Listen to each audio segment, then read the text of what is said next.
बहुत बहुत स्वागत है आप सभी का आपके अपने YouTube channel Shukla study point में। मैं शिवम शुक्ला आप सभी दोस्तों का हार्दिक स्वागत करता हूं। जियोग्राफी बीए सेकंड सेमेस्टर यानी भूगोल बीए सेकंड सेमेस्टर के मॉडल पेपर को आज के वीडियो के माध्यम से सॉल्व करवाया जाएगा, जिसमें लगभग 10 अति लघु उत्तरीय प्रश्नों के उत्तर को बताऊंगा और 8 लघु उत्तरीय प्रश्नों के उत्तर को बताने का प्रयास किया जाएगा। और समय मिलता है तो दीर्घ उत्तरीय प्रश्नों के उत्तर को भी आपको बता दूंगा, ओके। और नहीं तो इसकी चैप्टर वाइज वीडियो जो है अब मैं प्रोवाइड करवाऊंगा, तो आप उसमें जो है देख सकते हो, ओके। तो क्लियर हो गई बातें। ऐसे ही प्रश्न आपकी परीक्षा में आएंगे तो इन प्रश्नों को एकदम से आपको रटने की आवश्यकता तो है, लेकिन मैं ये नहीं कहूँगा कि आप जाकर के रटो इन प्रश्नों के उत्तर को। मैं सीधे सीधे ही कहूँगा कि 2 से 3 बार वीडियो देख लेंगे तो जितने प्रश्न के उत्तर आपको रटने में मेहनत लगेगी, उससे बहुत कम मेहनत में आप आसानी से आपके दिमाग में कंठस्थ हो जाएंगे उत्तर। बस वीडियो को 2 से 3 बार अवश्य देखिएगा, ओके। इसके अलावा और भी जो है लेक्चर आपके समझ, जैसे कि राजनीति शास्त्र का आप लोग अभी रात के 8 बजे से क्लास देख ही रहे होंगे। ये क्लास जो है मोस्ट इम्पॉर्टेंट है, इसको देख लीजिएगा। जिनका राजनीति शास्त्र है यानी राजनीति विज्ञान पॉलिटिकल साइंस जिन छात्र छात्राओं ने लिया है उनके लिए बेस्ट लेक्चर यानी कि लिखित टाइप का मॉडल पेपर, जिसमें इस प्रकार से यानी कि 10 अति लघु उत्तरीय 8 लघु उत्तरीय प्रश्नों पर विस्तार से चर्चा की गई है। तो आप इस वीडियो को जरूर देखिएगा, चल रहा अभी भी लाइव। जिनका पॉलिटिकल साइंस है वो जाकर के देख सकते हैं। इसके अलावा जो है आप BA second semester military science का अगर मॉडल पेपर देखना चाहते हो लिखित टाइप का, तो आप ये भी मॉडल पेपर देख सकते हो। मोस्ट इम्पोर्टेंट मॉडल पेपर है भारत का सैन्य इतिहास। इसमें हमने मिलिट्री हिस्ट्री ऑफ इंडिया के बारे में विस्तार समझाया है। इसमें भी वही सेम फंडा यानी कि लिखित टाइप का मॉडल पेपर है। ऑब्जेक्टिव का ऑलरेडी अवेलेबल है, तो आप प्ले लिस्ट में जाएंगे तो लिखित ऑब्जेक्टिव दोनों आपको मिल जाएगा। और खास करके जो लाल धब्बे में लिखा हुआ है, ये जैसे कि लाल पे सफ़ेद लिखा हुआ है, इसका मतलब शायद अधिकतर वीडियोज़ में मैंने इसमें लिखित टाइप का मॉडल पेपर बताया, तो आप लोग इसको देखिएगा। मोस्ट इंपॉर्टेंट लिखित और ऑब्जेक्टिव दोनों के लिए लिखित वाला मॉडल पेपर अवेलेबल होता है, मतलब इंपॉर्टेंट होता है। चूँकि लिखित वाले पेपर में जब मैं उत्तर बताता हूं तो विस्तार से सारी चीज़ों को बताता हूं, उसमें बहुत ज़्यादा ऑब्जेक्टिव टाइप के प्रश्न भी बनते हैं, उनको भी बीच बीच में बताता रहता हूं, तो आप देख लीजिएगा। वही महासंग्राम रिवीजन क्लास 2022 के लिए आप प्राचीन इतिहास बी सेकंड सेमेस्टर, अगर आपने प्राचीन इतिहास आपका है सेकंड सेमेस्टर में, तो आप political history of India 600 BC से 647 AD तक के समयकाल को पढ़ना है। इसके बारे में विस्तार से मैंने बता दिया, 2 वीडियोज़ हैं इसकी, आप देख लीजिएगा। दोनों महासंग्राम की मोस्ट इंपॉर्टेंट है। और जियोग्राफी का ऑलरेडी चैप्टर 1 मैंने पढ़ा दिया, जिसमें मानव भूगोल के अर्थ को हमने बताया और परिभाषा को बता दिया है। नेक्स्ट वीडियो में हम उसके जो है प्रकृति और विषय क्षेत्र और उद्देश्य के बारे में समझेंगे, महत्व को समझेंगे, ओके। सभी यूनिवर्सिटीज़ के लिए मेरे द्वारा बताए गए सिलेबस होते, तो आप लोग इन वीडियोज़ को देख लीजिएगा। अब आइए हम मॉडल पेपर चर्चा करते हैं जियोग्राफी का, वो भी सेकंड सेमेस्टर का, ओके। देखिए यहाँ पर बड़े ही आसानी से हमारे मुद्दे को समझने का प्रयास करेंगे। एक भी प्रश्न आपकी परीक्षा में ऐसा नहीं होगा जो कि इससे बाहर जाएगा, और भी मॉडल पेपर में देने का प्रयास करूंगा। तो आप लोग हमारे साथ अगर बने रहेंगे तो आपको निश्चित तौर पर टॉप करने से कोई नहीं रोक सकता। आप बहुत अच्छे अंक प्राप्त करोगे। आज अभी मेरे पास 2-3 लोगों के एसएमएस आए थे कि सर जी मेरे जो है किसी का 89% है, किसी का 82% है, किसी का 72% है, किसी का 67% है। इसी प्रकार से बहुत सारे हमारे पास एसएमएस आ रहे हैं कि सर जी जिनका रिजल्ट आ रहा है वो बता रहे हैं कि सर जी हमारे इतने % हैं फर्स्ट सेमेस्टर में।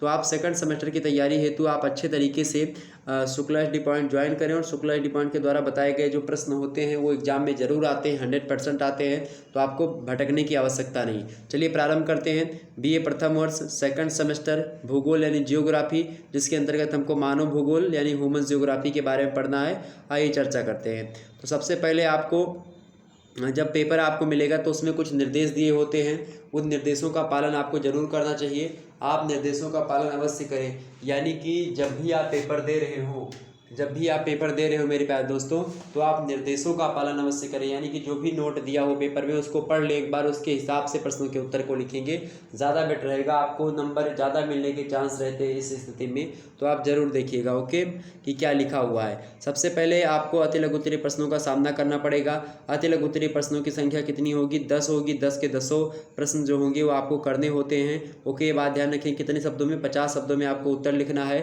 सभी प्रश्न अनिवार्य हैं, ओके। ये बात ध्यान रखेंगे, 50 शब्दों में एक प्रश्न का उत्तर लिखना है। प्रैक्टिकली सब्जेक्ट है जियोग्राफी, ये भी बात ध्यान रखिएगा। पहला प्रश्न आपके समक्ष है। पहला प्रश्न क्या दिया हुआ है? पहला प्रश्न दिया हुआ है कि मानव भूगोल की परिभाषा बताइए। तो मानव भूगोल की परिभाषा क्या है ये आपसे पूछा गया है। तो मानव भूगोल जो है भूगोल की एक महत्वपूर्ण शाखा होती है, और जब भी आप लिखेंगे तो देखिए भूगोल जो होता है, भूगोल की अगर हम बात करें खास करके भूगोल यानी जियोग्राफी की। तो भू प्लस गोल दो शब्दों से मिलकर के बनता है भूगोल, और इसकी परिभाषा को विस्तार से हमने चैप्टर नंबर 1 की वीडियो में समझा दिया, आप लोग जरूर देख लीजिएगा उसको। कुमारी सैमपुल ने कहा है कि मानव भूगोल क्रियाशील मानव एवं अस्थिर पृथ्वी के परिवर्तनशील संबंधों का अध्ययन है। प्रख्यात फ्रांसीसी विद्वान डिमांजिया कहते हैं कि मानव भूगोल मानव समूहों एवं समाजों का उनके प्राकृतिक वातावरण के साथ संबंधों का अध्ययन होता है। तो इस प्रकार से अलग अलग विद्वानों ने अलग अलग तरीके से मानव भूगोल की परिभाषा दी है, जिसको मैंने विस्तार से चैप्टर नंबर 1 में समझा दिया है। प्लेलिस्ट में वीडियो आपको मिल जाएगी, आप आसानी से देखिएगा। फ्रांस के एक सुप्रसिद्ध मानव भूगोलविद हुए हैं, उनका नाम है professor Vidal de la Blache या professor Vidal de la Blache. वो कहते हैं कि मानव भूगोल पृथ्वी एवं मानव के जो पारस्परिक संबंध होते हैं उनको एक नई संकल्पना प्रदान करता है, और यह पृथ्वी को नियंत्रित करने वाले भौतिक जो नियम होते हैं तथा पृथ्वी पर निवास करने वाले जो जीव होते हैं उन जीवों के पारस्परिक अंतर संबंधों का संश्लेषणात्मक ज्ञान होता है, वही क्या है, मानव भूगोल है। इसी प्रकार से अलग अलग विद्वान। अच्छा, ब्लास के शिष्य कौन है? ब्लास के विडाल डे ला ब्लास के शिष्य हैं जीन्स ब्रूंस। ओके, ये बात ध्यान रखेंगे। तो ब्लास के और रेटेजल के शिष्या कौन है? कुमारी सैमपुल। कुमारी सैमपुल अमेरिकन भूगोलवेत्ता हैं, और ये रेटेजल जो है आपको पता ही होगा। रेटेजल जो है ये कौन है? रेटेजल मानव भूगोल के पिता कहे जाते हैं। रेटेजल कौन है भैया? मानव भूगोल के पिता कहे जाते हैं आपके रेटेजल, और बड़े फेमस भूगोलवेत्ता रहे हैं रेटेजल। इनकी एंथ्रोपोजियोग्राफी जो ग्रंथ है वो बड़ा फेमस है इस संबंध में। ओके, ये बात भी ध्यान रखेंगे। तो इनका कौन सा ग्रंथ फेमस है? कौन सा ग्रंथ फेमस है भैया? तो जो इनका जो है एंथ्रोपोजियोग्राफी जो है ये फेमस है बड़ा। रेटेजल की शिष्या कौन है? कुमारी सैमपुल हैं। इतनी बात आपकी क्लियर हो गई। और जीन्स ब्रूंस किसके शिष्य हैं? तो फ्रांसीसी भूगोल विद्वान जो हैं जीन्स ब्रूंस, ये विडाल डे ला ब्लास के शिष्य हैं, फ्रांस के ही वो मानव भूगोलविद रहे हैं। तो इन सभी चीज़ों को आपको यहाँ जानना होगा। तो मानव भूगोल की बात की जाए अगर, तो इसे भूगोल की परिभाषा क्या होती है? भू प्लस गोल, यानी गोलाकार पृथ्वी का अध्ययन ही भूगोल होता है। अब गोलाकार पृथ्वी पर जो मानव और वातावरण यानी मानव और वातावरण के बीच का जो संबंध है, मानव और वातावरण के बीच का जो संबंध है, उसी संबंधों का अध्ययन करता है मानव भूगोल खास करके। तो मानव और प्रकृति यानी मानव और वातावरण दोनों क्या हैं? पारस्परिक संबंधों की संकल्पना, पारस्परिक परिवर्तन दोनों में। चूंकि अस्थिर पृथ्वी है, पृथ्वी भी अस्थिर है, पृथ्वी भी घूम रही है, और मनुष्य के स्वभाव या मनुष्य के विचार भी क्या हैं? अलग अलग तरीके से भ्रमण करते हैं। तो उन्हीं का अध्ययन होता है मानव भूगोल। क्लियर हो गई? तो मनुष्य और वातावरण मानव भूगोल के दो प्रमुख पक्ष होते हैं, जिनमें से किसी एक के अगर कमी होती है तो दूसरे का पक्ष का कोई महत्व नहीं होता है। यानी अगर वातावरण नहीं है तो मनुष्य सही तरीके से नहीं जी सकेगा, और अगर मनुष्य नहीं है तो वातावरण की रक्षा कौन कर सकेगा? तो इस प्रकार से मानव और वातावरण दोनों ही एक दूसरे के घनिष्ठम रूप से अंतर संबंधित है, यानी कि एक ही सिक्के के दो पहलू हैं। मनुष्य जहाँ कहीं भी जाता है वहाँ मतलब कि वहाँ का भौगोलिक वातावरण उसके रहन सहन, आचार विचार एवं क्रियाकलापों पर प्रभाव डालने लगता है। चूँकि मनुष्य एक क्रियाशील प्राणी है और वह अपने प्राकृतिक वातावरण से प्रभावित होने के साथ साथ अपने क्रियाकलापों द्वारा प्राकृतिक वातावरण को भी प्रभावित करता है। तो किसी स्थिति में प्रकृति यानी जो प्राकृतिक वातावरण होता है वो मनुष्य को प्रभावित करता है, और कहीं कहीं पर जो मनुष्य के क्रियाकलाप होते हैं उससे प्रकृति को एक प्रकार से क्या होता है? प्रकृति प्रभावित होती है। क्लियर हो गई बात? आगे समझते हैं। अगला प्रश्न देखिएगा आपके समक्ष, क्रियाशीलता का सिद्धांत। क्रियाशीलता का सिद्धांत क्या है भैया? क्रियाशीलता का सिद्धांत क्या है? क्रियाशीलता का सिद्धांत बताएं, फटाफट से बताने का प्रयास करेंगे।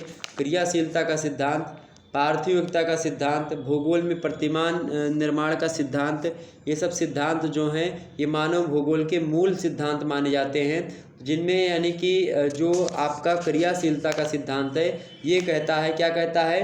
क्योंकि परिवर्तन जो है, परिवर्तन प्रकृति का नियम होता है, और यह सिद्धांत जो है, जो क्रियाशीलता का सिद्धांत है, ये इसी पर आधारित है कि परिवर्तन ही प्रकृति का नियम है। और ख़ास करके जब क्रियाशीलता का सिद्धांत हम देखते हैं तो चूँकि क्रियाशीलता के सिद्धांत में आप देखेंगे परिवर्तन होता है, इसी कारण से इसी सिद्धांत को हम परिवर्तन का सिद्धांत भी कहते हैं। तो क्रियाशीलता का सिद्धांत और परिवर्तन का सिद्धांत ये दोनों एक ही चीज़ है। ओके, यानी कि प्रिंसिपल ऑफ एक्टिविटी इसको अंग्रेजी में कहते हैं क्रियाशीलता के सिद्धांत को। क्रियाशीलता के सिद्धांत की अगर हम बात करें, क्रियाशीलता के सिद्धांत की अगर हम बात करें मेरे प्यारे दोस्त, तो आप देखेंगे मनुष्य जो है, पृथ्वी पर कोई भी वस्तु जो है ये स्थिर नहीं है। हमेशा कोई ना कोई वस्तु इधर उधर क्रियाशील ही रहती है, उसमें सदैव कोई ना कोई परिवर्तन होता रहता है। स्वयं पृथ्वी भी क्या होती है, हमेशा घूमती हुई प्रतीत होती है, घूमती रहती है हमेशा। मतलब कि पृथ्वी जब स्थिर नहीं तो पृथ्वी पर रहने वाली जो वस्तुएं हैं वो कहाँ से स्थिर होंगी, ये सिद्धांत कहता है। इसी बात को आधार बना करके एक विद्वान है जीन्स ब्रूंस कहते हैं कि हमारे चारों ओर की वस्तुएं परिवर्तनशील हैं। सभी चीज़ें या तो बढ़ रही हैं या फिर विलुप्त हो रही हैं, यानी कि उनका खात्मा हो रहा है। वस्तुतः कोई भी वस्तु स्थिर नहीं है, यानी कि हर एक वस्तु अस्थिर है, हमेशा किसी रूप से दूसरे रूप में परिवर्तन का एक प्रकार से ये प्रक्रिया चलती रहती है। इस प्रकार से आप देखेंगे कि सभी मानवीय व जितनी भी भौतिक दृश्य घटनाएं होती हैं इसी दृष्टिकोण से पढ़ी जानी चाहिए। ये ब्रूंस महोदय कहते हैं, जीन्स ब्रूंस महोदय का कथन है। वो कहते हैं कि इस प्रकार से पृथ्वी पर जितनी सारी चीज़ें हैं वो स्थिर नहीं हैं, यानी कि वो सब क्या हैं, अस्थिर है। पृथ्वी पर जितनी सारी चीज़ें हैं वो सब क्या हैं, अस्थिर हैं, यानी कि स्थिर नहीं है। तो क्रियाशीलता का सिद्धांत इसी बात को एक प्रकार से क्या करता है, समर्थन करता है कि परिवर्तन ही प्रकृति का नियम है। और यही क्रियाशीलता का सिद्धांत, यही परिवर्तन का सिद्धांत है। पृथ्वी पर परिवर्तन करने वाली तमाम सारी शक्तियां हैं, उनको ब्रूंस महोदय ने दो भागों में बांटा है। तो एक तो भौतिक शक्तियां होती हैं, भौतिक शक्तियों में पृथ्वी की आंतरिक व बाहरी शक्तियां आती हैं, सौर शक्ति आती है, पृथ्वी की जो है गतियाँ आती हैं, गुरुत्वाकर्षण आता है, जैविक शक्तियाँ आती हैं। तो ये सब सांस्कृतिक शक्ति ये सब भौतिक शक्तियाँ हैं। और जो दूसरी शक्ति है वो सांस्कृतिक शक्ति होती है। सांस्कृतिक शक्तियों के अंतर्गत आप देखेंगे मानव और उसकी विभिन्न जो क्रियाएं होती हैं जो कि मनुष्य करता है, मानव करता है, वो सारी की सारी क्रियाओं को हम सांस्कृतिक शक्तियाँ बोलते हैं। तो भौतिक शक्तियाँ वह शक्तियाँ होती हैं जो कि मनुष्य के द्वारा मतलब नियंत्रित नहीं होती हैं। मतलब कि जैसे कि पृथ्वी की आंतरिक और बाह्य शक्तियों को मनुष्य कहाँ नियंत्रित कर सकता है, सौर शक्ति, पृथ्वी की गति हो गई, गुरुत्वाकर्षण, जैविक शक्ति, यानी कि ऐसी शक्तियाँ जो प्रकृति के द्वारा प्रदत्त हैं वह शक्तियाँ भौतिक शक्तियाँ कहलाती हैं। वह शक्तियाँ जो कि मनुष्य करता है वह सांस्कृतिक शक्तियाँ हैं। तो ये परिवर्तन यानी क्रियाशीलता का जो सिद्धांत है इसमें इन सभी चीज़ों के बारे में आपको जानकारी मिलती रहेगी।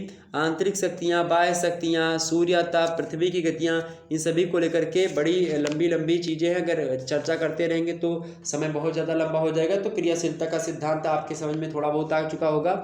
यही है क्रियाशीलता का सिद्धांत। ओके, आगे बढ़ते हैं। अगला प्रश्न तीसरा नंबर प्रश्न देखेंगे सभी लोग। तीसरा प्रश्न देखिएगा, भौगोलिक वातावरण के अंग।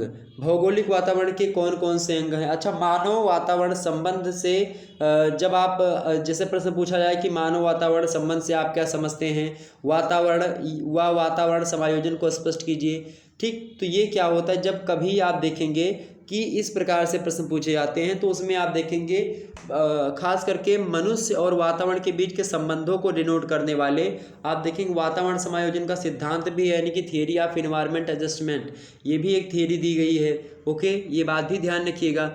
कई सारे भूगोलवेत्ताओं ने जो है इसको समर्थन किया है वातावरण समायोजन का सिद्धांत को। तो मानो यानी कि भौगोलिक वातावरण के कौन कौन से अंग हैं, ये आपसे एग्जाम में प्रश्न पूछा गया कि भौगोलिक वातावरण के कौन कौन से अंग हैं। तो यानी कि पार्ट ऑफ आपसे जियोग्राफिकल इन्वायरमेंट, यानी जो भौगोलिक अंग होते हैं वातावरण के वे कौन कौन सी चीज़ें होती हैं। तो भौगोलिक वातावरण को हम दो भागों में बांटते हैं। जो भौगोलिक वातावरण होता है यानी जो मनुष्य और वातावरण के बीच में संबंध स्थापित करने का जो भौगोलिक माध्यम होता है वो किस भौगोलिक वातावरण की खास करके बात की जाए तो दो प्रकार होता है। पहला प्रकार कौन सा भाई? पहला प्रकार आपका है प्राकृतिक वातावरण। कौन सा भौगोलिक वातावरण? दो प्रकार, एक प्राकृतिक वातावरण होता है और एक सांस्कृतिक वातावरण यानी कृत्रिम वातावरण। सांस्कृतिक वातावरण, ओके, सांस्कृतिक वातावरण। तो एक प्राकृतिक वातावरण होता है और एक सांस्कृतिक वातावरण होता है। अब प्राकृतिक वातावरण की अगर बात की जाए, प्राकृतिक वातावरण में तमाम सारी शक्तियाँ आती हैं, प्रक्रियाएं तमाम सारी आती हैं और तत्व आता है। तो शक्तियाँ, प्रक्रियाएं और तत्व ये सब प्राकृतिक वातावरण के अंग हैं। जबकि सांस्कृतिक वातावरण की बात की जाए तो सांस्कृतिक वातावरण के अंतर्गत शक्तियाँ, प्रक्रियाएं एवं तत्व इसके अंतर्गत भी आते हैं। अब प्राकृतिक वातावरण की बात की जाए तो उसकी शक्तियाँ, उसकी प्रक्रियाएं, उसके तत्व, इसको लेकर के अलग अलग जैसे कि प्राकृतिक वातावरण की शक्तियों में आप देखेंगे जैसे कि स्थलाकृति, जलवायु, वनस्पति, मिट्टी, ये सब क्या करती है, मानव जीवन को प्रभावित करती है। तो इन शक्तियों में प्रमुख रूप से जैसे खगोल पिंडों का पारस्परिक सरलतापूर्वक पृथ्वी गतियाँ, पृथ्वी के बाह्य एवं आंतरिक बल, ये तमाम प्रकार की चीज़ें ये प्राकृतिक वातावरण की शक्तियाँ होती हैं। इसी प्रकार से आप देखेंगे प्राकृतिक वातावरण की प्रक्रियाएं भी कुछ होती है जैसे कि आप देखेंगे ताप का विकिरण हो गया या चालन हो गया यानी कि कंडक्शन, संवहन यानी कि कन्वेंशन हो गया, कन्वेक्शन। और इसके अलावा वायु एवं जल की जो गतियाँ चलती रहती हैं, चाहे वातावरण में आप देखेंगे चाहे जलधाराएँ हों, चाहे हवाएँ चल रही हों, ये सब प्रक्रियाएँ होती हैं जो कि प्राकृतिक वातावरण की होती हैं। और प्राकृतिक वातावरण के जो मूल तत्वों में आप देखेंगे तो प्राकृतिक वातावरण में मूल तत्वों में प्राकृतिक स्थिति, क्षेत्रफल, आकृति, भौगोलिक स्थिति, ये सब चीज़ें। इसके अलावा देश विदेश का उच्चावच कैसा है, पर्वत, पठार, पहाड़, नदियाँ, झरने, झील, तालाब, ये सब, जलवायु, खनिज, मिट्टी, चट्टानें, जलराशियाँ, भूमिगत जल, महासागर, तट, निमग्न तट, उच्च तट, मतलब जितने भी चीज़ें आती हैं सब होती हैं। इसके अलावा आप देखेंगे जो है प्रादेशिक जीव जंतु, सूक्ष्म जीव, ये सब, वनस्पतियाँ, प्राकृतिक, ये सब प्राकृतिक तत्वों के अंतर्गत है। प्राकृतिक तत्वों को एक तो भाववाचक तत्व है, एक भौतिक तत्व है, एक जैविक तत्व है। हालांकि इसको हम चर्चा करेंगे किसी दिन जब टाइम मिलेगा, तो जब आपको चैप्टर वाइज वीडियो प्रोवाइड करवाऊंगा तो मैं बताऊंगा। और सांस्कृतिक वातावरण जो होता है इसमें आप देखेंगे सांस्कृतिक वातावरण की शक्तियाँ, प्रक्रियाएँ और तत्व। सांस्कृतिक वातावरण की जो शक्तियाँ हैं उनमें आप देखेंगे जैसे सांस्कृतिक वातावरण की शक्तियों में इस क्षेत्र विशेष के सामान्य ज्ञान को हम जान सकते हैं। इसके अलावा आप देखें जनसंख्या का विवरण कैसा है, सघन कैसे जनसंख्या, लोग कितने कहाँ पर रह रही हैं, कितने आयु वर्ग के लोग कैसे कहाँ पर निवास कर रहे हैं, कौन से जो है लिंग अनुपात कैसा है यानी कि महिलाएं और पुरुष का अनुपात कैसा है, शारीरिक स्वास्थ्य लोगों कैसा है, मानसिक क्षमता कैसी है, जनसंख्या वृद्धि कहाँ तक फैली, मतलब कितना ज़्यादा है। तो ये सब सांस्कृतिक वातावरण की शक्तियाँ हैं। सांस्कृतिक वातावरण की जो प्रक्रियाएँ होती हैं उनमें आप देखेंगे पुनः उत्पादन, समूहीकरण, प्रभुत्व स्थापन, समायोजन, पृथक्करण, अनुक्रमण, ये तमाम प्रकार की विशेषीकरण, ये सब क्या है, सांस्कृतिक वातावरण की प्रक्रियाएँ हैं। सांस्कृतिक वातावरण के जो तत्वों की बात की जाए तो इसमें तमाम सारे तत्व जैसे कि भोजन एवं पेयजल, वस्त्र, वेशभूषा, निवास एवं अधिवास, ये सब जैविक आवश्यकताओं की एक प्रकार से प्रतिरूप के रूप में सांस्कृतिक वातावरण के तत्व होते हैं। आर्थिक व्यवसाय के प्रतिरूप में आप देखेंगे निर्माण उद्योग होगा, परिवहन और वाणिज्य हो गया, नौकरी हो गई, प्राथमिक व्यवसाय होगा, ये सब। इसके अलावा तमाम प्रकार की चीज़ें हैं, कानून, शक्तियाँ, राजनीतिक संगठन, सामाजिक संगठन, तकनीकी प्रतिरूप और प्रत्युत्तर समायोजन, तमाम प्रकार की चीज़ें चलती रहती। तो इस प्रकार से ये क्या है, खास करके आप इतना लिखेंगे कि प्राकृतिक भौगोलिक वातावरण के मुख्य रूप से कितने तत्व हैं, दो तत्व हैं, एक तो प्राकृतिक वातावरण और एक दूसरा सांस्कृतिक। प्राकृतिक वातावरण मतलब होता है जो कि प्रकृति के द्वारा स्वयं बना करके दिया गया हो, और जो सांस्कृतिक वातावरण होता है इसका मतलब कि जो आपकी खुद की हो, यानी कि मनुष्य के द्वारा जो निर्मित की गई हो। तो इस प्रकार से आपके समझ में आ गया। ओके, क्लियर हो गई बातें, आगे बढ़ा जाए, फिर आगे बढ़ा जाए मेरे प्यारे दोस्त, आगे बढ़ते हैं। अगला प्रश्न देखेंगे सभी लोग। चौथा नंबर प्रश्न आपके समक्ष है, संभववाद क्या है। संभव यानी कि व्हाट इज पॉसिबिलिज्म। पॉसिबिलिज्म क्या है यानी संभववाद क्या है। तो संभववाद की अगर बात की जाए तो संभववाद एक ऐसी विचारधारा है जिसमें मनुष्य पर्यावरण का दास नहीं होता है, इसीलिए वह पर्यावरण से प्रभावित होता रहता है और वह अपनी बुद्धि के बल के अथवा अपनी कार्यकुशलता के आधार पर क्या करता है, पर्यावरण को प्रभावित करता है। कौन, मनुष्य। ओके, तो अपनी विज्ञान व प्रौद्योगिकी के विकास से मानव प्राकृतिक शक्तियों पर विजय पाने की क्षमता रखता है, वनों को काटकर कृषि व पशुचारण करने लगा है, नदियों पर बांध बना करके सिंचाई व जल विद्युत पैदा कर रहा है, खनिजों का उपयोग और नगरों परिवहन मार्गों इन सभी का निर्माण कर चुका है, अंतरिक्ष का आविष्कार, आप देखेंगे अंतरिक्ष में भी आविष्कार कर रहा है, चांद तक पहुंच गया मनुष्य। ठीक है, तो इस प्रकार से मनुष्य जो है पर्यावरण पर क्या कर रहा है, विजय प्राप्त कर रहा है। संभववाद ये कहता है। आगे संभववाद की बात की जाए अगर तो मानव भूगोल की जो संभववाद विचारधारा है इसको दिया था एक फ्रांसीसी विद्वान है विडाल डी ला ब्लास। संभववाद का विकास करने वाले प्रमुख विद्वान या प्रमुख भूगोलवेत्ता का नाम विडाल डी ला ब्लास है या वाइडल डी ला ब्लास है। और इनके अतिरिक्त और तमाम सारे फ्रांसीसी विद्वानों ने इसका समर्थन किया, जैसे कि डिमांजिया हो गए, ब्लेचार्ड हो गए, फेब्रे हो गए, ब्रोसेन हो गए, कार्ल सावर हो गए, इन सभी लोगों ने जो मानव और वातावरण के बीच का जो संबंध है, मानव और प्रकृति के बीच का जो संबंध है, उस संबंधों में संभववाद की जो विचारधारा है, उस विचारधारा का विकास करने में महत्वपूर्ण योगदान दिया। किसने किसने दिया? डिमांजिया, ब्लेचार्ड, फ्रेब्रे, ब्रोसेन, कार्लो सावर और सबसे बड़े विद्वान जो हैं वाइडर लीलाब्लास, विडाल लीलाब्लास। तो आपसे पूछेगा संभववादी विचारधारा का विकास किसने सबसे अधिक किया? प्रवर्तन का श्रेय किसे जाता है? तो विडाल लीलाब्लास को जाता है। ओके, ये बात ध्यान रखेंगे। विडाल लीलाब्लास होए, जीन्स ब्रूंस होए, ईसा बोमेन, इन सभी लोगों ने इसका समर्थन किया। तो इस प्रकार से संभववाद ये है। ओके, आगे बढ़ते हैं। अगला प्रश्न आपके समक्ष आ चुका है। अगला प्रश्न देखेंगे। अगला प्रश्न आपके समक्ष आ चुका है। फटाफट से एक बार वीडियो को लाइक और शेयर कर दीजिएगा। जितने भी लोग देख रहे हो सभी लोग फटाफट से वीडियो को लाइक और शेयर अवश्य कर दीजिएगा। ओके, चलें। अगला प्रश्न क्या है कि प्रवास से आप क्या समझते हैं? फटाफट से बताने का प्रयास करेंगे। प्रवास से आप क्या समझते हैं? फटाफट से बताएं। प्रवास से आप क्या समझते हैं? चलें बताइए, प्रवास से आप क्या समझते हैं भाई? प्रवास से आप क्या समझते हैं? कौन सा प्रश्न है आपका? 5वां प्रश्न है कि प्रवास से आप क्या समझते हैं? फटाफट से बताने का प्रयास करेंगे जितने भी लोग देख रहे हैं। ओके, प्रवास से आप क्या समझते हैं? बताइए भाई, कमेंट करिए फटाफट से जितने भी लोग देख रहे हो। प्रवास क्या होता है? चले हम ही बता दें। प्रवास यानी कि प्रवास को अंग्रेजी में क्या कहते हैं? जो है माइग्रेशन। माइग्रेशन सर्टिफिकेट एक आपका बनता होगा जब एक यूनिवर्सिटी से दूसरी यूनिवर्सिटी में नाम लिखवाना होता है तो एक माइग्रेशन सर्टिफिकेट बनता है, यूनिवर्सिटी के वेबसाइट से बनता है।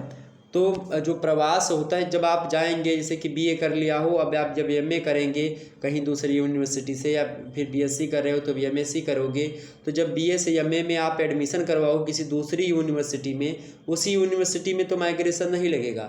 जबकि कोई दूसरी यूनिवर्सिटी में अगर आप जो है एडमिशन लोगे तो उसमें आपको माइग्रेशन सर्टिफिकेट की आवश्यकता पड़ेगी। तो उसका मतलब होता है प्रवास। ठीक है, माइग्रेशन की हिंदी क्या होती है? प्रवास। What do you mean understand by migration? ये प्रश्न आपसे पूछा गया। नहीं, प्रवास से आप क्या समझते हैं?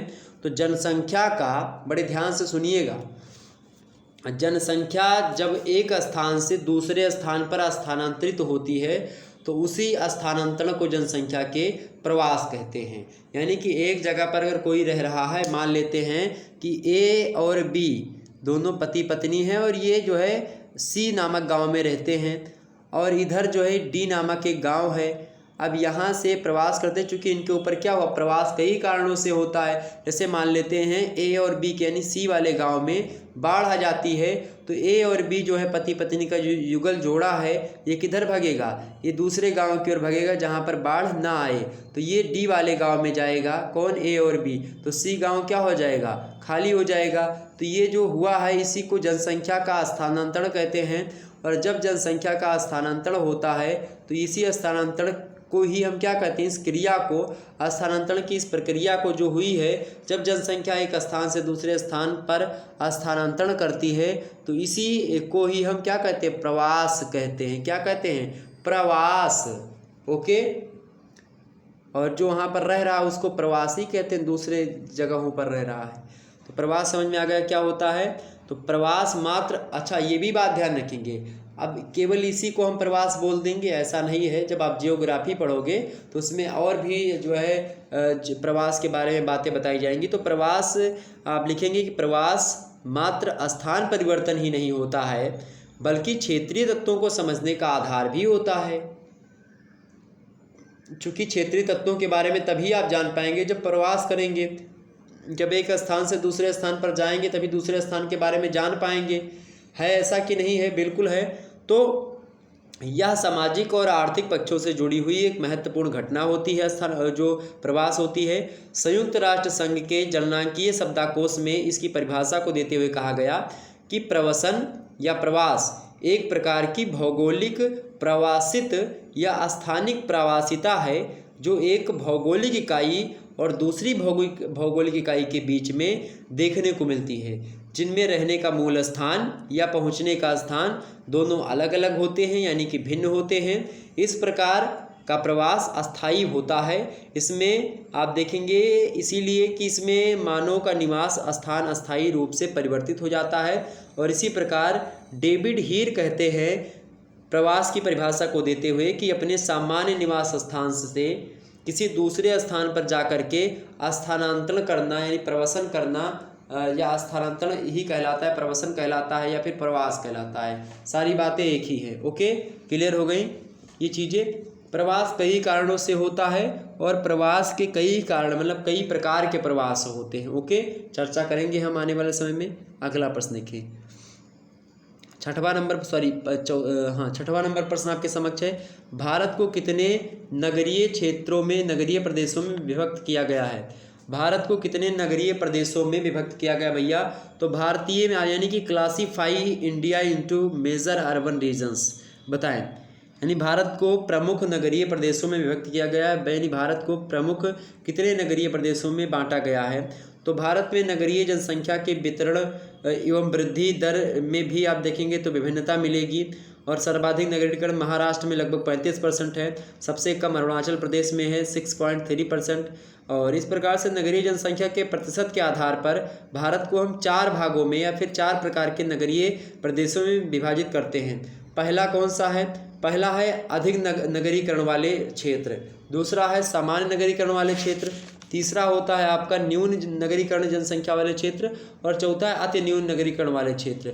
तो अब हम समझते हैं जो पहला है आपका अधिक नगरीकरण वाले क्षेत्र कौन कौन से हैं। तो अधिक नगरीकरण के क्षेत्र में भारत में आप देखेंगे जैसे कि अपना महाराष्ट्र हो गया, इसके अलावा अपना तमिलनाडु हो गया, गुजरात हो गया, कर्नाटका हो गया, पंजाब हो गया, पश्चिम बंगाल हो गया, मणिपुर हो गया, गोवा हो गया। इन सभी में आप देखेंगे जनसंख्या बहुत ज़्यादा रहती। तो यहाँ की संपूर्ण जनसंख्या का लगभग 26% या उससे भी अधिक जनसंख्या नगरीय जनसंख्या में निवास करती है। नगर के लोग यहाँ पर निवास करते हैं, जो है गांवी प्रवृत्ति कम है। दूसरी जो सामान्य नगरीय जनसंख्या वाले क्षेत्र के अंतर्गत आप देखेंगे तो इसके अंतर्गत लगभग 16 से लेकर के 25% लोग जो है गाँव में निवास मतलब कि नगरों में निवास करेंगे। और नगरीय जनसंख्या की अगर बात की जाए, नगरीय जनसंख्या में आप देखेंगे इस जो है नगरीय जनसंख्या में या फिर इस प्रकार के नगरीय प्रदेशों में आप देखेंगे जैसे आंध्र प्रदेश हो गया, हरियाणा हो गया, राजस्थान हो गया, मध्य प्रदेश हो गया, केरला हो गया, मेघालय हो गया, यूपी हो गया अपना और सिक्किम हो गया।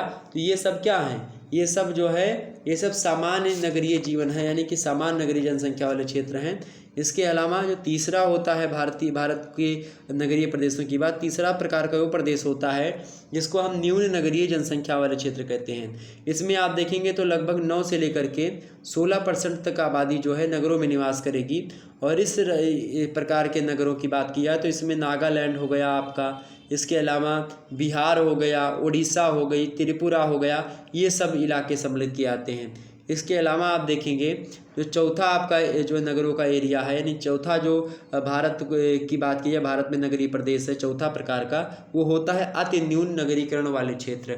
अब इसमें आप देखेंगे अति न्यून नगरीकरण वाले क्षेत्र में आप देखेंगे हिमाचल प्रदेश हो गया, अरुणाचल प्रदेश हो गया, यहाँ पर लगभग 9% से भी जो है कम लोग जनसंख्या नगरों में निवास करती है। यहाँ पर गांव होते हैं, पर्वत पहाड़ है। तो इस प्रकार से ये चीज़ें समझ में आ गई। तो 4 भागों में या 4 प्रदेशों में भारत को प्रमुख रूप से नगरीय प्रदेशों में विभक्त किया गया है। 7वां प्रदेश मतलब कि प्रश्न देखेंगे, सघन बस्तियां क्या होती हैं? फटाफट से बताने का प्रयास करेंगे। सघन बस्तियां क्या होती हैं बताएं। सघन बस्तियां क्या होती हैं भैया? तो भारत के अधिकांश भागों में आप देखेंगे, भारत के लगभग अधिकांश भागों में आधे से अधिक भागों में तो सघन बस्तियां ही पाई जाती हैं। सघन माने बहुत ज़्यादा आबादी जहां पर निवास करती है। तो सघन बस्तियों में मकान एक दूसरे से सटे हुए मिलते हैं आपको, मतलब कि इन बस्तियों में मकानों के मध्य जो दूरी होती है यानी जो गलियारा गांव वगैरह में देखते हैं कि ये गलियारा है, गली है पतली पतली, वो गलियारा यहाँ पर सड़कों के रूप में तब्दील होती है। जो हम लोग क्या करते हैं, मकानों के बीच में गांव वगैरह में गली छोटी रहती है, उसमें नाली वगैरह बना दी जाती है। तो उस प्रकार की एक प्रकार से यहाँ पर आप नगरों में या फिर सघन आबादी में नहीं देखेंगे। और इन अधिवासों में यानी जहाँ पर ये लोग रहते हैं, जहाँ पर सघन बस्तियाँ रहती हैं, उनके सामाजिक, आर्थिक और धार्मिक कार्य संपन्न होते हैं।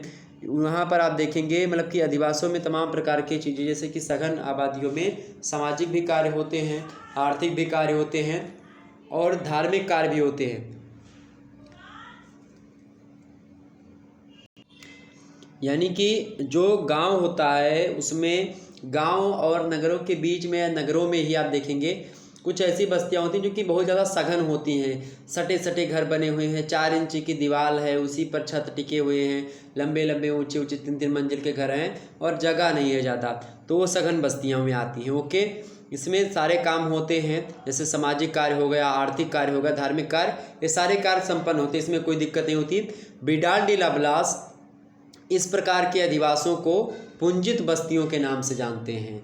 तो बिडाल डी लाब्लास इसको क्या कहते हैं? पुंजित बस्तियां कहते हैं। ओके, और कहते हैं इस बात को लेकर के कि पुंजित बस्तियों में कृषि योग्य समतल भूमि की निरंतरता मिलती है, साथ ही इस कृषि भूमि का बृहद उपयोग भी होता है। तो इस प्रकार से किसने कहा? बिडाल डी लाब्लास ने कहा। प्रोफेसर इनायत अहमद कहते हैं इस बात को लेकर के कि सघन बस्तियों की प्रमुख विशेषता यह होती है कि किसी भी मौजे, यानी मौजा मतलब होता है क्षेत्र, यानी जहाँ पर लोग रहते हैं उसी को मौजा ऐसा कहते हैं, नहीं गांव मौजा, तो वही मौजा। तो प्रोफेसर इनायत अहमद कहते हैं कि सघन बस्तियों की प्रमुख विशेषता यह होती है कि किसी भी मौजे, किसी भी क्षेत्र के सभी अधिवास एक केंद्रीय स्थल पर संकेंद्रित होते हैं, और किसी दूर दराज एरिया में आप देखेंगे जब जहाँ पर लोग इकट्ठा बसे, सघन आबादी है, उसके बाद में खेत व खलिहान जो होता है उनका अलग है, वो मतलब उसके प्राय अलग होता है।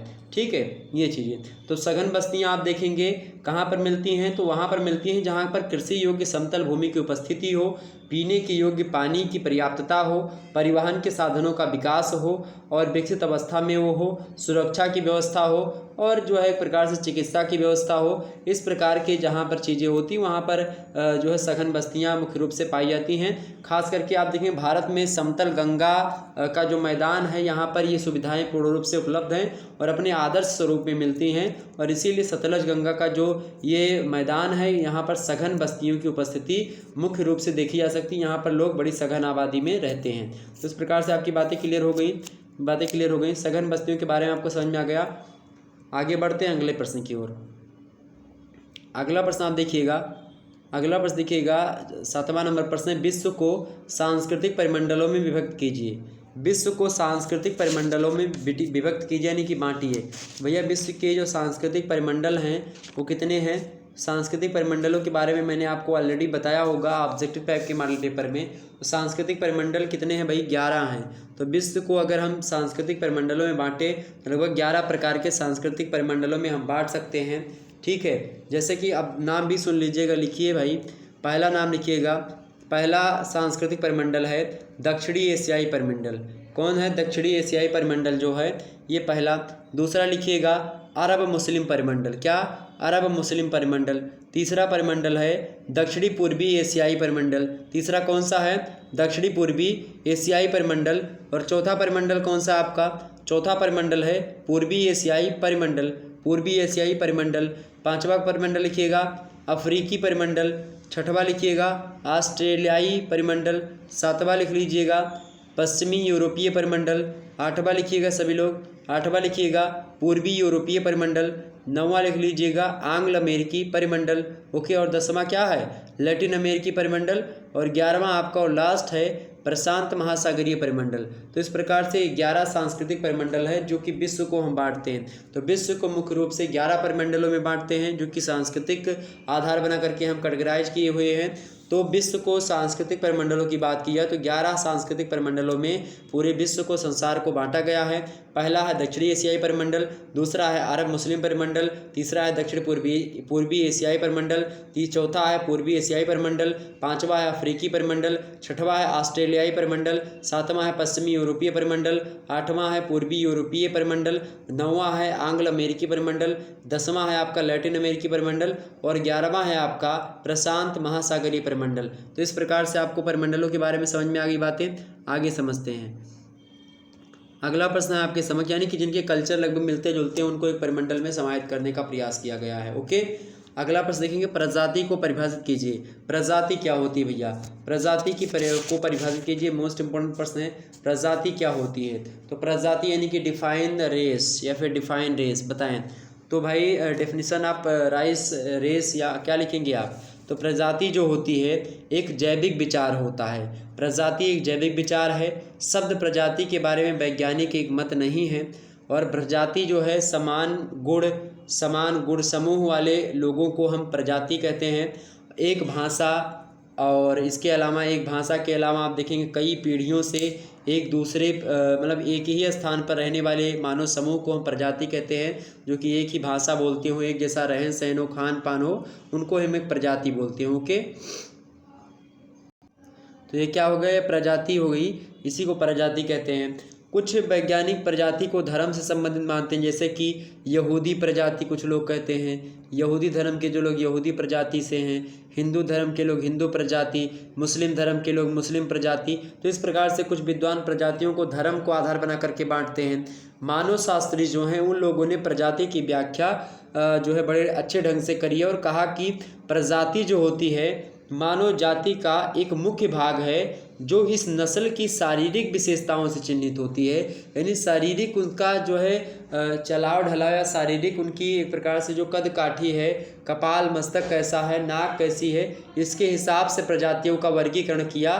किसने? मानव शास्त्रियों ने किया। ओके, जिससे मानव शास्त्रियों में क्रोबर का नाम आता है। क्रोबर महोदय जो हैं, इनकी बात की जाए तो क्रोबर महोदय कहते हैं कि प्रजाति एक प्रामाणिक जैविक संकल्पना होती है। यह एक समूह है जो वंशानुक्रमण, वंश या प्रजातीय गुण या उप समूह के द्वारा जुड़ा हुआ होता है, और यह सामाजिक सांस्कृतिक अवधारणा बिल्कुल भी नहीं होती है। ऐसा किसने कहा? ऐसा क्रोबर महोदय, जो कि एक मानव शास्त्री हैं, वो प्रजाति यानी कि रेस की परिभाषा को देते हुए, रेस की डेफिनेशन को बताते हुए इस प्रकार से कहते हैं। तो ये बात आपकी क्लियर हुई। फटाफट से बताने का प्रयास करेंगे। तो क्रोबर महोदय ने बताया प्रजाति के बारे में, जबकि हैडन महोदय कहते हैं कि प्रजाति किसी वर्ग विशेष को प्रदर्शित करती है, जिसकी सामान्य विशेषताएं आपस में समरूपता प्रदर्शित करती हैं। यह एक जैविक नस्ल होती है जिसके प्राकृतिक लक्षणों का योग दूसरी प्रजाति के प्राकृतिक लक्षणों के योग से क्या होता है?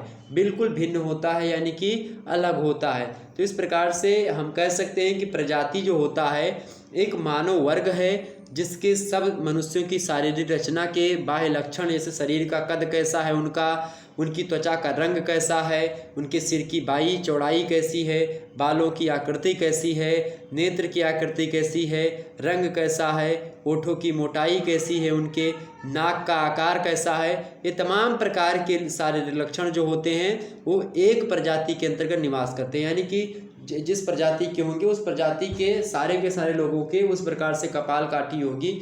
मतलब कि जैसे कि आप देखेंगे मंगोलाइड प्रजाति आप देखेंगे, मंगोलिक प्रजाति, तो लगभग गोल सिर इनका होता है, त्वचा का रंग हल्का भूरा होता है, श्वेत होता है, पीले रंग का जो है त्वचा होती है इनकी, शरीर का कद 155 से 164 सेंटीमीटर के आसपास होता है, नाक पतली होती है, बाल सीधे और चपटे होते हैं, इनका जबड़ा कैसा होता है? भीतर की ओर होता है, खोपड़ी का सूचकांक 85 से 90 के आसपास तक होता है। इसी प्रकार से आप अलग अलग प्रजाति देखेंगे, जैसे कि एल्पाइन प्रजाति, नार्डिक प्रजाति, या इसी प्रकार से भूमध्यसागरीय प्रजाति, नीग्रो प्रजाति, ऑस्ट्रेलियाई प्रजाति। खास करके ये ट्रेलर महोदय ने इन प्रजातियों का विवरण दिया है।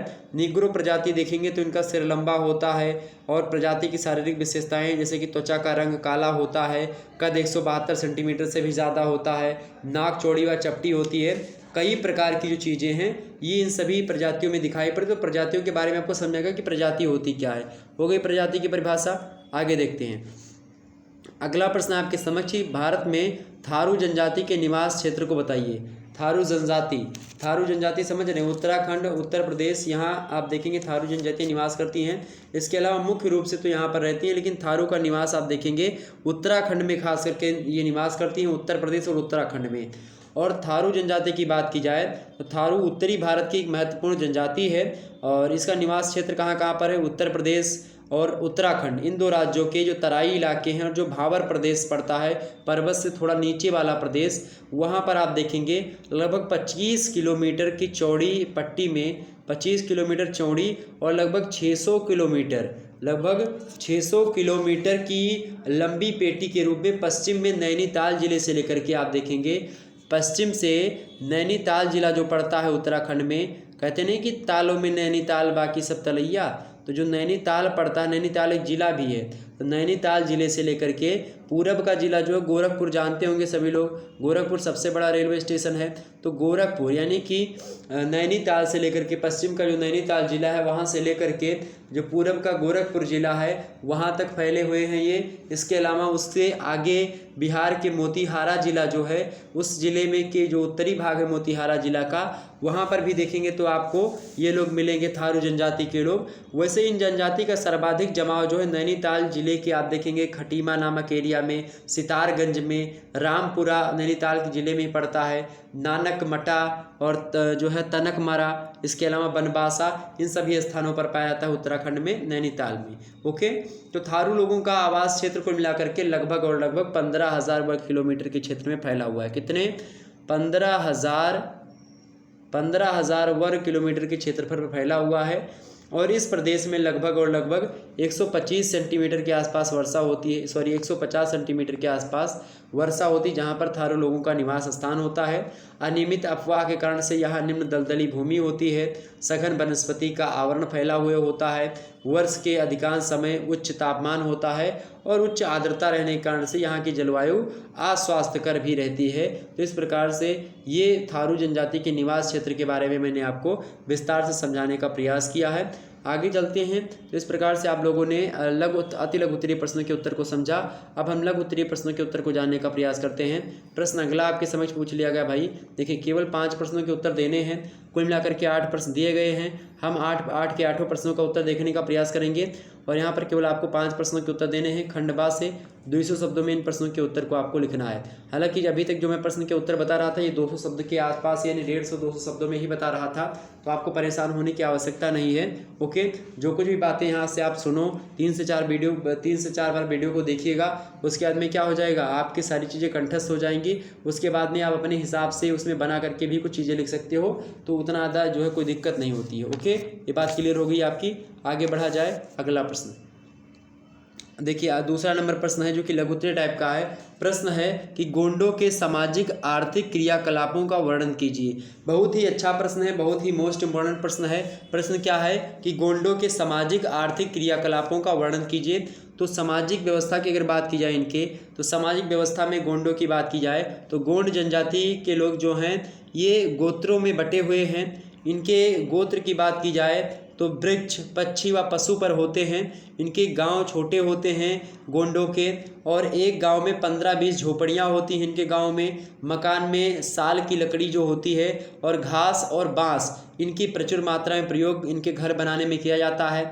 झोपड़ी की छत पर आप देखेंगे अरंडी के पत्ते व फल अवश्य पड़े हुए मतलब कि होते हैं, यानी उसी पर बो दिया जाता ताकि वो जो है उसी पर फरे, क्योंकि इन लोगों के अनुसार अरंडी पर जादू के कोई प्रभाव नहीं पड़ते, इसीलिए इनके छत पर आप देखेंगे तो वो अरंडी के पत्ते जो होते हैं और फल ये अवश्य डाल दिए थे ताकि जो है इन पर कोई क्या ना हो, जादू टोना ना कर सके, या एक प्रकार से और भी तमाम प्रकार की चीज़ें जो है वो ना हो सके। गोंड जनजाति में आप देखेंगे घोतुल नामक संस्था का मुख्य स्थान होता है। तो आपसे ऑब्जेक्टिव में प्रश्न पूछता है कि घोतुल नामक संस्था का मुख्य स्थान किस जनजाति में, तो गोंड जनजाति में है। घोतुल जो होता है सामूहिक घर या जो शयनागार होता है, यानी जिसमें सोया जाता है, उस प्रकार का घर होता है जहाँ पर मुरिया गोंड के अविवाहित युवक युवतियाँ सोते हैं, यानी मतलब कि वो विवाह नहीं होता उससे पहले वहीं पर वो लोग रहते हैं। और घोतुल वस्तुतः इस जनजाति की परंपरागत स्कूल एक प्रकार से मान सकते हैं।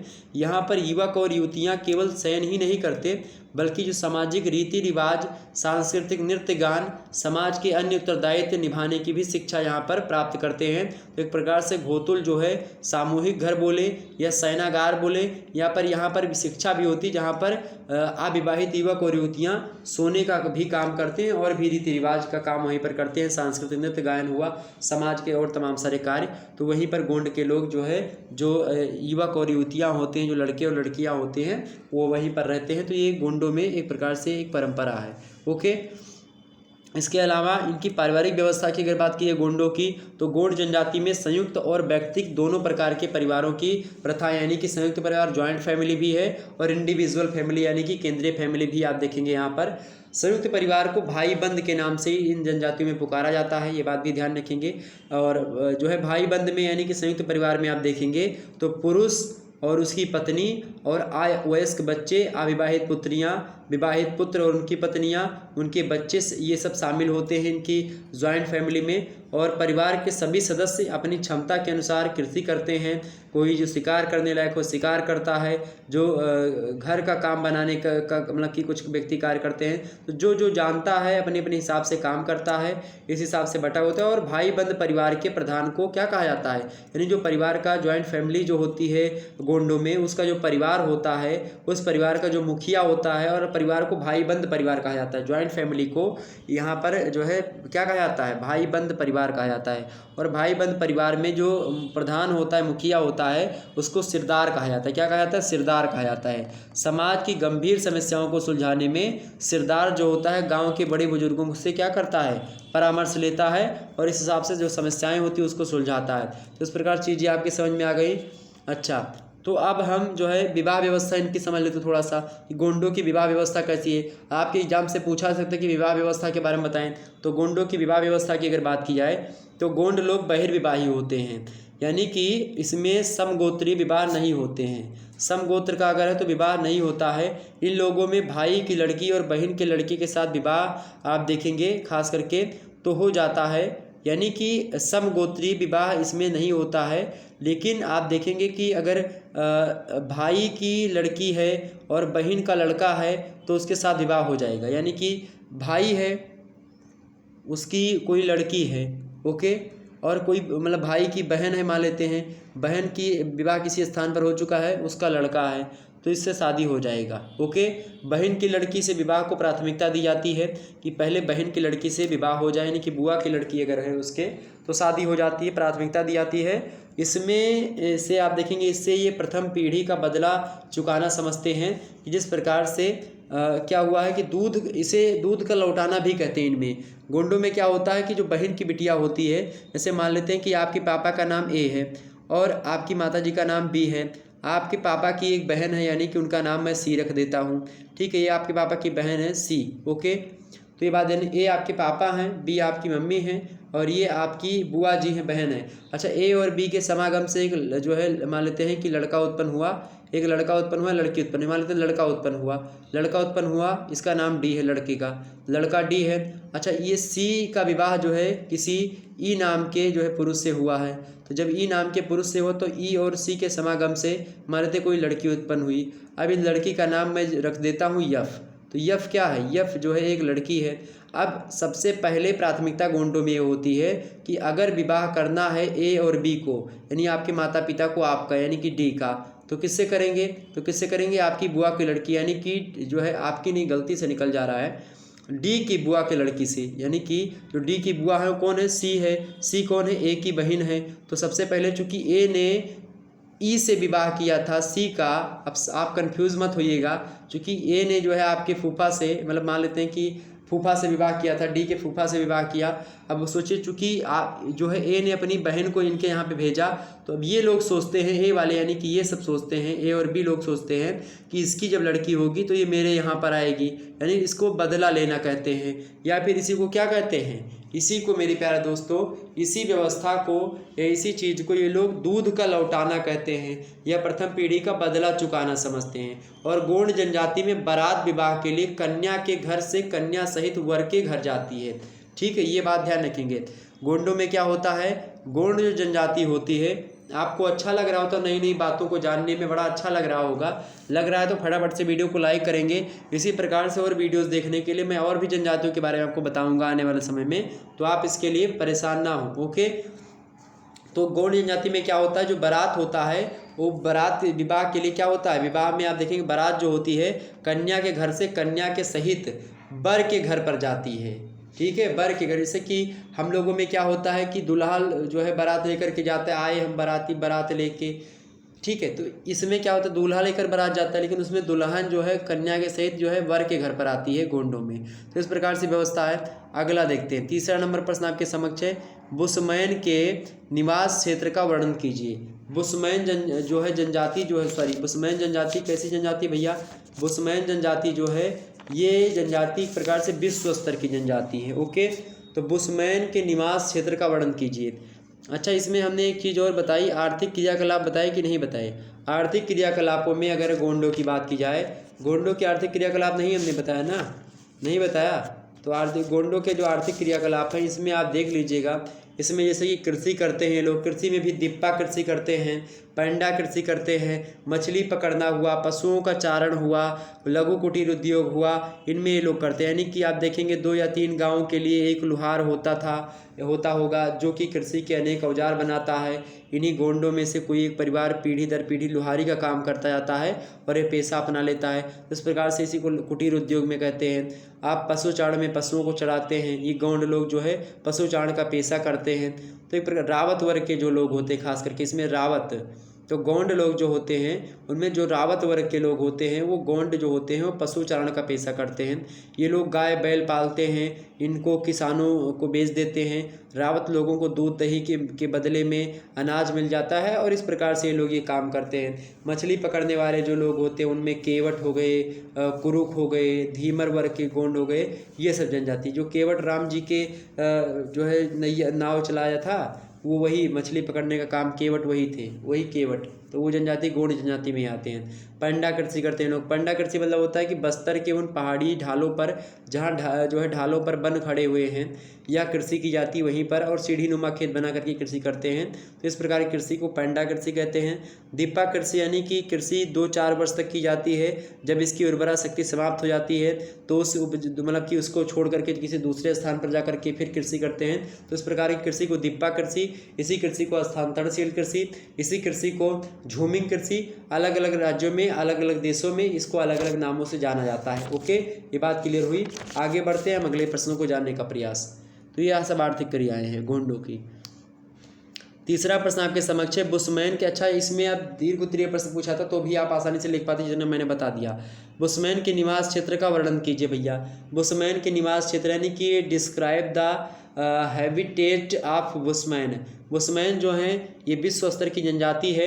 ये दक्षिण अफ्रीका की जो कालाहारी मरुस्थल पड़ता है दक्षिण अफ्रीका में, उसमें बुशमैन नामक जो आखेटक जनजाति है, आखेटक जो जाति होती है यानी जो शिकार करने वाली जो जाति है उसी को हम कहते हैं। तो ये कहाँ पर रहती है? दक्षिणी अफ्रीका के कालाहारी मरुस्थल में रहती है बुशमैन जनजाति। ठीक है, और कुछ शताब्दियों से ये लोग अधिक फैल चुके हैं और अलग अलग स्थानों पर, जैसे कि वसुटुलैंड में, नेटाल में, दक्षिणी रोडेशिया में, पूर्वी टंगाइनिका में, और आप देखें पूर्वी अफ्रीका की जो उच्च भूमि है उन सभी पर ये लोग फैल चुके हैं। कौन? जो बुशमैन जाति के लोग हैं, बुशमैन जो है जनजाति के लोग हैं। और पुरातत्व विज्ञान के अगर साक्ष्यों के द्वारा अगर हम इस बात की जो है प्रामाणिकता देखें तो बिल्कुल सही प्रतीत होती है कि ये लोग अलग अलग स्थानों पर आ चुके हैं। ओके, और इसी प्रकार से आप देखेंगे कि इनकी जो जनजाति है आधुनिक काल में इनकी संख्या लगभग 10,000 से भी कुछ कम मानी जाती है। और बुशमैन लोगों का प्रदेश 18 डिग्री दक्षिणी अक्षांश से लेकर के 24 डिग्री दक्षिणी अक्षांश के बीच में बेनुआना लैंड के आसपास जो है स्थित पड़ता है ये। और ओकावंगो नदी के तथा न्यांगी झील जो पड़ती है उसकी दलदली जो भाग हैं, और लिम्पोपो नदी वहीं पर पड़ती है, और जो नोसोब नदी है, इन सभी क्षेत्रों में आप देखेंगे तो बुशमैन विरल जनसंख्या में निवास करते हैं, क्योंकि आखेट के द्वारा जीविका निर्वाह के साधन पर्याप्त मात्रा में उपस्थित नहीं होते हैं। और ख़ास करके ये लोग आखेटक जाति हैं, शिकार करने वाले जाति हैं। नीग्रो प्रजातियों के आक्रमण से तथा दक्षिणी अफ्रीका में जाकर के बस जाते हैं, और बसने वाली जो गोरी जातियां हैं उनके आक्रमण से बुशमैन लोगों की संख्या दिन प्रतिदिन घटती जा रही है। और अब इस समय इनकी जनसंख्या कितनी है? 10,000 के आसपास बची हुई है। तो ये एक प्रकार से ख़त्म हो रहे हैं बुशमैन जनजाति के लोग, चूँकि तमाम प्रकार की चीज़ें इन पर जो है इनके अस्थायित्व को खतरा लेकर के पैदा हो गई। तो बुशमैन का निवास क्षेत्र कालाहारी का मरुस्थल है जो कि दक्षिणी अफ्रीका के आसपास है, और ये फैल चुके हैं। अब जंगलों में खास कर रहते हैं, वहीं पर शिकार वगैरह किया करते हैं। अगला प्रश्न है भारतीय प्रजातियों के हट्टन के वर्गीकरण का वर्गीकरण जी। मतलब कि भारतीय प्रजातियों के यानी भारतीय प्रजातियों के बारे में हट्टन ने क्या वर्गीकरण किया है, यही आपसे पूछ रहा है। यानी भारतीय प्रजातियों के हट्टन के वर्गीकरण का वर्णन कीजिए। Describe the classification of Indian race given by Hutton, यानी J.H. हट्टन। ओके, तो J.H. हट्टन ने भारतीय प्रजातियों के बारे में अपना वर्गीकरण प्रस्तुत किया है, और इनके अनुसार J.H. हट्टन के अनुसार इन्होंने कहा कि भारत में किसी भी प्रजाति का मूल स्थान नहीं है, सभी प्रजातियां यहाँ पर बाहर से आई हैं, ये J.H. हट्टन कहता है। इसमें आप देखेंगे जैसे कि भारत में पहली प्रजाति कहते हैं कि निग्रीटो प्रजाति यहाँ पर रहती है, यानी कि यह प्रजाति जो निग्रीटो प्रजाति है ये भारत की प्राचीनतम प्रजाति है जो अपने मूल स्थान यानी कि मलेशिया से असम, बर्मा, अंडमान निकोबार और मालबार में फैली, किंतु अब इसके अवशेष हमें भारत की मुख्य भूमि पर प्राप्त नहीं होते हैं। ये निग्रोटो प्रजाति के लोग बताया कि आए थे, तो ये पहली प्रजाति। दूसरी प्रजाति भारतीय क्यों बताई किसने, जे छट्टन ने, वो है प्रोटो ऑस्ट्रेलियाई प्रजाति, यानी यह निग्रोटो लोगों के बाद भारत में आए और इनका मूल निवास फिलिस्तीन था। यहाँ से पश्चिम की ओर से भारत में ये आए और इनकी त्वचा का रंग चॉकलेट जैसा था, काला होता था, खोपड़ी लंबी थी। इनके अवशेष जनजातियों के रूप में आज भी विद्यमान हैं। तीसरी बात, जे छट्टन कहते हैं कि ये पूर्व मध्य सागरीय जो जनजाति है, मतलब प्रजाति है, वो आई, यानी कि यह प्रजाति जो पूर्वी मध्य सागरीय है, ये पूर्वी यूरोप से भारत की ओर आई थी। और इसका सिर बात करें तो इनका सिर लंबा होता है, कुछ का सिर चौड़ा होता है और मध्य भारतीय प्रदेश में गुजरात, मध्य प्रदेश होते हुए इसलिए पश्चिम बंगाल तक इस प्रजाति का विस्तार पाया जाता है और इसे खेती का तथा सिंचाई करने का ज्ञान था। पूर्व मध्य सागरीय जो प्रजाति थी जो कि भारत में आई। चौथी प्रजाति जो बताते हैं ये जे छट्टन, वो कहते हैं कि अधिक विकसित भूमध्य सागरीय जो लोग थे वो भारत में आए, यानी कि ये प्रजाति भारत में आकर के द्रविड़ प्रजाति बन जाती है। ये अधिक लंबे और गोरे रंग वाले हैं। ये लोग उत्तरी भारत में पंजाब और गंगा की ऊपरी घाटी जो है उसमें फैले हुए हैं। इस प्रजाति को धातुओं के प्रयोग तथा नगर जो है एक प्रकार से बसाने की कला ज्ञान था इनके पास, जो कि कौन थे, अधिक विकसित जो भूमध्य सागरीय क्षेत्रों से आए थे उनके बारे में। संभवतः उन्होंने ही सिंधु घाटी सभ्यता का विकास किया था, ऐसा जे छट्टन मानता है। ओके, इसके अलावा पांचवी प्रजाति का कैटेगराइज करते हुए बताता है जे छट्टन कि अल्पाइन एवं पूर्व वैदिक कार्य जो थे वो आए भारत में, यानी जो गुजरात और पश्चिम बंगाल में मिलते हैं वो होते हैं आपके कौन, एल्पाइन और पूर्व वैदिक कार्य प्रजाति से। इसके अलावा जे छट्टन कहता है कि नार्डिक एवं वैदिक कार्य भी आए, यानी कि नार्डिक और वैदिक कार्य जो है ये भी आए, यानी कि यूरोपियन स्टेपी प्रदेश से लगभग 2000 वर्ष पूर्व भारत में आए और पंजाब, राजस्थान एवं गंगा की घाटी में आकर के बस जाते हैं। सातवीं प्रजाति जो इन्होंने बताई वो बताई कौन सी, सातवीं प्रजाति कौन सी बताई, मंगोल प्रजाति, मंगोलाइड। ये उत्तरी पूर्वी भागों से भारत में आकर के पूर्वी भागों में बस गए, यानी बंगाल और इंडोनेशिया में फैल करके बस गए। इंडोनेशिया में, बंगाल में, यहाँ सब मंगोल प्रजाति के लोग निवास करते। तो इस प्रकार से यहाँ पर ये चीज़ें बताई गई। तो ये जे छट्टन ने बताया। ओके, तो इस प्रकार से जे छट्टन का प्रजातियों का वर्गीकरण है जो कि भारत के संदर्भ में है। ओके, इस प्रकार से चीज़ें आपकी समझ में आई। ग्रिफिथ टेलर ने कहा कि निग्रोटो, नीग्रो, ऑस्ट्रेलियाइड, भूमध्य सागरीय, इस प्रकार से उन्होंने बताया जो है मानव प्रजातियों को वर्गीकरण किया है, निग्रोटो, नार्डिक, ये तमाम प्रकार के। ओके, आगे बढ़ते हैं। अगला प्रश्न, 5वां नंबर प्रश्न आपके समक्ष आ चुका है। 5वां प्रश्न देखिएगा आप सभी लोग, मानवीय अर्थव्यवस्था का वर्गीकरण कीजिए। प्रश्न क्या है आपके समक्ष, प्रश्न है मेरे प्यारे दोस्तों कि मानवीय अर्थव्यवस्था का वर्गीकरण कीजिए। मोस्ट इंपॉर्टेंट प्रश्न है, मानवीय अर्थव्यवस्था का वर्गीकरण कीजिए। आइए करते हैं भाई वर्गीकरण, किस प्रकार से हम करते हैं। तो मानव के जीविका उपार्जन की जो विधि होती है और जो क्रियाएँ होती हैं उनको हम कितने भागों में बांटते हैं, मुख्य रूप से उनको हम मुख्य रूप से भैया 4 भागों में बांटते हैं। तो भैया मानव की जीविका उपार्जन की विधियों और क्रियाओं को मुख्य रूप से हम कितने भागों में बांटते हैं, उनको हम मुख्य रूप से 4 भागों में बांटते हैं। पहला कौन सा भाग हो गया आपका, पहला होता है मेरे प्यारे दोस्तों प्राथमिक व्यवसाय। दूसरा क्या होता है, दूसरी श्रेणी के व्यवसाय। और तीसरा कौन सा व्यवसाय हो गया, तृतीय श्रेणी के व्यवसाय। और चौथा कौन सा व्यवसाय हो गया, चतुर्थ श्रेणी का व्यवसाय। यानी कि मानवीय अर्थव्यवस्था का वर्गीकरण हम 4 प्रकार से करते हैं। पहला है प्राथमिक व्यवसाय।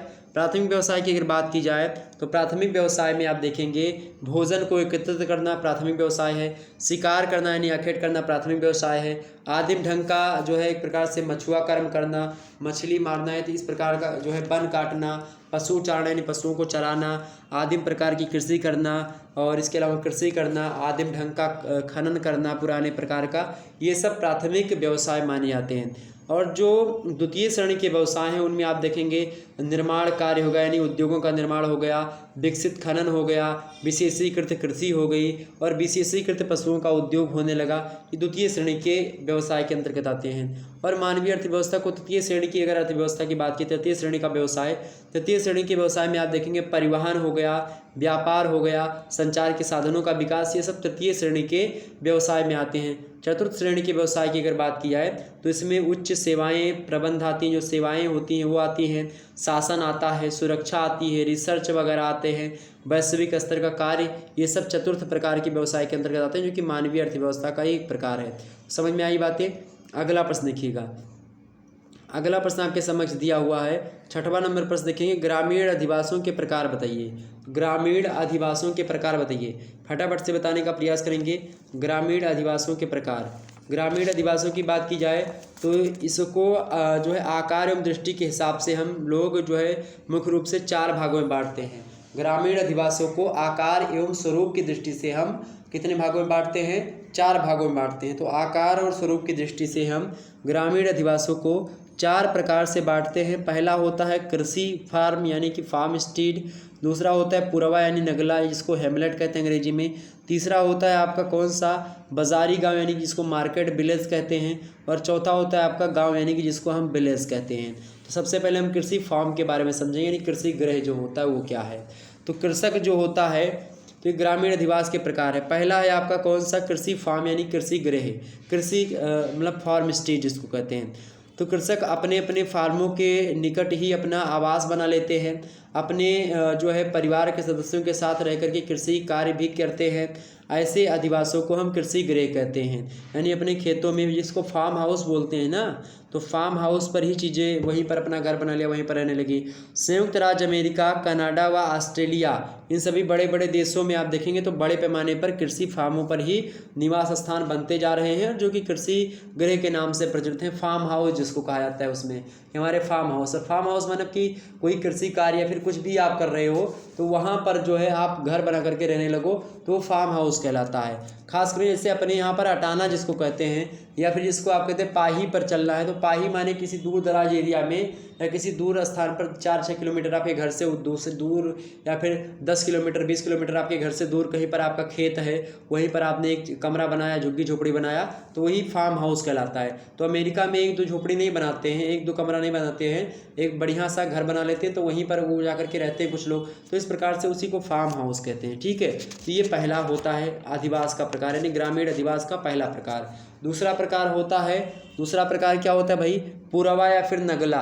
पुरवा या नगला जो होता है कुछ घरों या झोपड़ियों के समूह को हम कहते हैं, और ये आकार में गाँवों की अपेक्षा छोटे होते हैं पुरवा, ठीक है, या नगला। और इसमें देखेंगे तो एक ही बिरादरी के लोग अथवा एक ही परिवार के लोग निवास करते पुरवे में। आप देखेंगे एक ही परिवार धीरे धीरे पुरवा या नगला में बदल जाता है। ओके, ये बात ध्यान रखेंगे। और इसमें मार्ग और गलियां भी नहीं होती हैं, एक ही मतलब कि नगले और पुरवे मकान जो होते हैं इनकी योजना एकदम से मकान बनाने की नहीं होती, और एक प्रकार से आप देखेंगे कि ये आपस में सटे हुए होते हैं, एक ही घर के लोग होते हैं, एक ही जात बिरादर के लोग होते हैं। तो इस प्रकार से नगलों एवं पुरवों में एक गुण प्रकीर्ण अधिवास में मिलते हैं, जैसे अलग अलग स्थिति, एकांत तथा छोटा आकार, ये सब गुण जो है समूह अधिवास में भी मिलते हैं। मतलब कि ये देखेंगे तो इसमें तमाम प्रकार के गुण मिलेंगे, जो कि एक प्रकार से आसपास दिखेंगे, घरों या झोपड़ियों के पास पास सटा होना, बीच बीच में गलियों या मार्गों का पाया जाना, घर के बीच में आप देखेंगे कि थोड़ी सी गली है, उसमें बच्चे जो है, खास करके गांव वगैरह में देखते हैं कि कोलिया जिसको कहते हैं गली, तो वो होती है गांव वगैरह में। ओके, इसी बात को लेकर के फिंच एवं ट्रिवार्था महोदय कहते हैं पुरवा और नगला की सामूहिक अधिवास में रखते हुए कहते हैं कि क्या कहते हैं कि Hamlet is a smallest type of nucleoid settlement,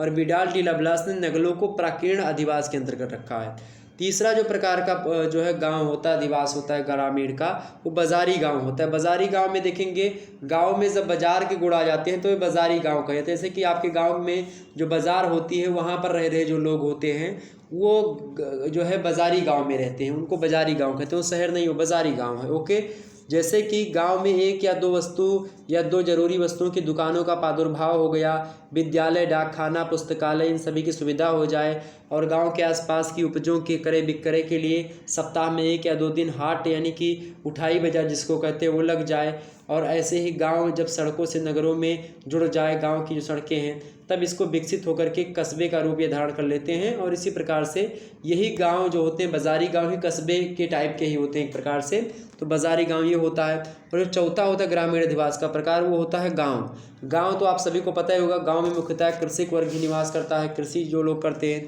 कृषि कार्य की सहायता से पहुंचाने वाले अन्य लोग जैसे कि लुहार हो गए, बढ़ई हो गया, किसान के ऊपर आश्रित जो नाई होते हैं वो, धोबी हो गया, जुलाहे हो गए, चमार हो गए, ये तमाम प्रकार के लोग जो हैं गाँव में निवास करते हैं। और गाँव में मकान की संख्या अधिक होती है और नालियों और मार्गों के से एक गांव दूसरे गांव से जुड़े हुए होते हैं। इस प्रकार से गांव में, अच्छा गांव में भी अब सड़कें अच्छी खासी मात्रा में बनने लगी हैं, पक्की सड़क कोल तार का प्रयोग करके। अब कोई दिक्कत गांव में भी अधिकतर मात्रा में नहीं, लाइट की दिक्कत लेकिन रहती है बस। 7वां प्रश्न, जनसंख्या वितरण को प्रभावित करने वाले भौतिक कारकों को लिखिए। फटाफट से बताने का प्रयास करेंगे। जनसंख्या वितरण को प्रभावित करने वाले भौतिक कारकों के बारे में लिखिए। मोस्ट इंपॉर्टेंट प्रश्न है, फटाफट से बताने का प्रयास करेंगे। जनसंख्या क्या पूछ रहा है आपसे? प्रश्न पूछ रहा है कि जनसंख्या वितरण को प्रभावित करने वाले भौतिक कारकों को लिखिए। जो जनसंख्या को प्रभावित करते हैं वो भौतिक कारक कौन कौन से हैं आपको यहाँ पर बताना है। ओके, चले फटाफट से बताएं भाई। तो विश्व में जनसंख्या का वितरण असमान है। संसार की लगभग 50% जनसंख्या जो है मेरे प्यारे दोस्तों, ये स्थल के जो है केवल 5% भाग पर ही निवास करती है। शेष जो 65% भाग है उस पर 5% जनसंख्या रहती है। और जनसंख्या के वितरण को प्रभावित करने वाले कई सारे भौतिक कारक हैं जो कि जनसंख्या को जो है प्रभावित करने में अपनी कोई कसर नहीं छोड़ते। जैसे कि पहला कारक है भौगोलिक कारण, दूसरा कारण होता है जलवायु, तीसरा होता है धरातल की बनावट कैसी है, चौथा कारण जल की उपलब्धता वहाँ पर कैसी है। तो जल की उपलब्धता, जलवायु, धरातल की बनावट, भौगोलिक स्थिति, ये सब डिपेंड करती है कि जनसंख्या कहाँ पर कैसी रहेगी। इसीलिए जनसंख्या का असमान वितरण है। जनसंख्या अलग अलग स्थानों पर निवास करती है। मिट्टी की उर्वरक क्षमता हो गई, जहाँ पर मिट्टी की उर्वरक क्षमता ज़्यादा होगी वहाँ पर ज़्यादा लोग रहेंगे, जहाँ पर कम होगी वहाँ पर कम लोग रहेंगे। खनिज पदार्थों की उपलब्धता जहाँ पर ज़्यादा रहेगी वहाँ पर ज़्यादा लोग रहेंगे, क्योंकि कृषि में उनकी विकास होगा। तो इस प्रकार से जहाँ पर कृषि की उपलब्धता ज़्यादा रहेगी वहाँ पर लोग ज़्यादा रहेंगे। ठीक है, मतलब कि कृषि कार्यों की, कृषि जो है उद्योगों की, इसी प्रकार से। और आर्थिक विकास की अवस्था, आर्थिक विकास जहाँ पर ज़्यादा रहेगा वहाँ पर लोग ज़्यादा रहेंगे, जहाँ पर कम रहेगा वहाँ पर लोग कम रहेंगे। तो ये सब जनसंख्या को वितरण को प्रभावित करने वाले भौगोलिक कारक हैं। ओके, 8वां नंबर प्रश्न है आपके समक्ष, रुको और जाओ निश्चयवाद पर संक्षिप्त टिप्पणी लिखिए। मोस्ट इंपॉर्टेंट प्रश्न आपके समक्ष आ चुका है, एग्जाम पॉइंट ऑफ व्यू से बहुत ज़्यादा महत्वपूर्ण है। प्रश्न क्या है? रुको एंड जाओ निश्चयवाद पर संक्षिप्त टिप्पणी लिखिए। इस जो है प्रकार से ये प्रश्न क्या है बताने का प्रयास करेंगे। इसको डिटर्मिनिज्म कहते हैं। क्या कहते हैं इसको? डिटर्मिनिज्म, यानी स्टॉप एंड गो थियरी या stop and go determinism. Okay, रुको एंड जाओ निश्चयवाद, इसको स्टेलर महोदय ने संशोधन किया। इसको निश्चयवाद को संशोधन करके स्टेलर महोदय ने निश्चयवाद का संशोधन किया और संशोधन करके उसे रुको और जाओ की संज्ञा दी है। और उसके मतानुसार, स्टेलर के मतानुसार, मानव ना तो प्रकृति का दास है और ना ही उसका स्वामी है, ना ही मनुष्य के कार्य करने की क्षमता असीमित है।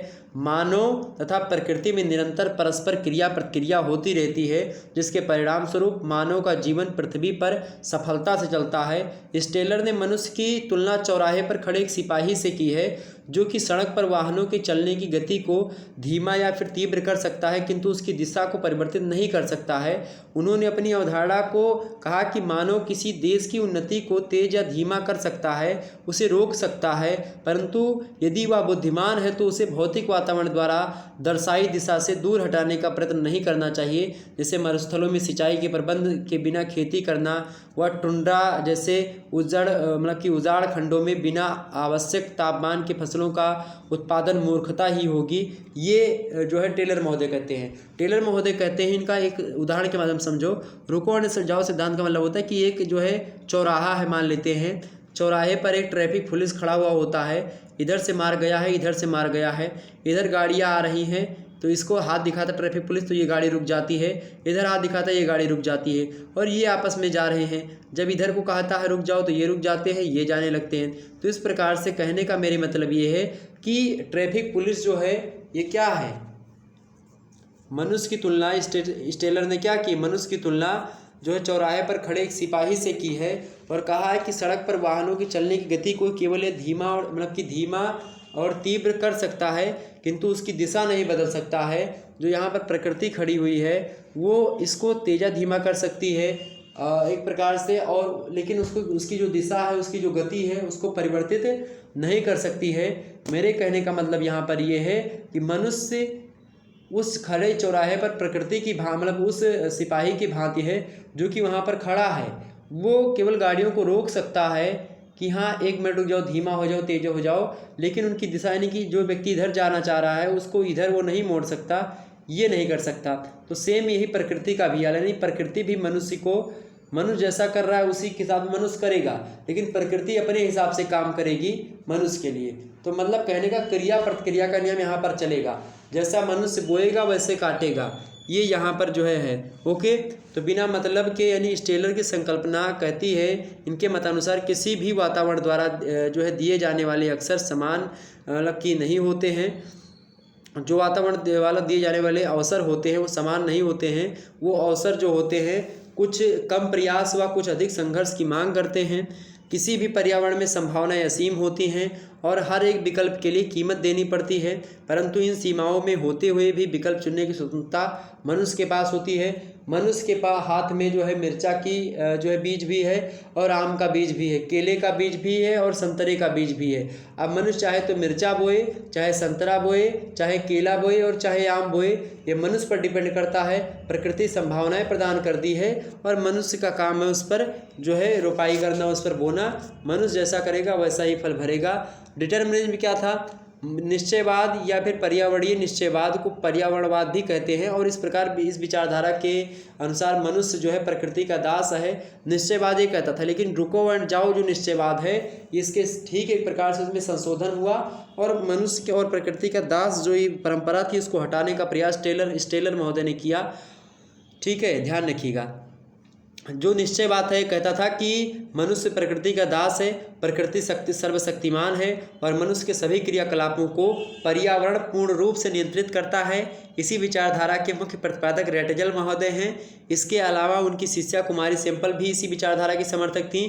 इसके अतिरिक्त Kant, Humboldt, Charles Darwin, Karl Ritter, Varenius, ये सब लोग जो है पर्यावरण निश्चयवाद की विचारधारा का अध्ययन मतलब कि करते हैं, उसका समर्थन भी कहीं ना कहीं पे करते हैं। लेकिन फिर भी आप देखेंगे जो ये है स्टेलर महोदय जो है वो कहते हैं कि ऐसा बिल्कुल भी नहीं है। प्रकृति मान लेते हैं, अगर सिपाही की भान में प्रकृति को सिपाही मान लूँ, मैंने कई वीडियो में बताया कि सिपाही जो प्रकृति है, तो सिपाही को प्रकृति अगर यहाँ पर हम मान लेते हैं 1 मिनट के लिए, तो वो प्रकृति जो है, टेलर महोदय कहते हैं कि प्रकृति जो है वो सिपाही की भांति होती है। मनुष्य भी सिपाही से तुलना उन्होंने करी, प्रकृति की भी तुलना करी।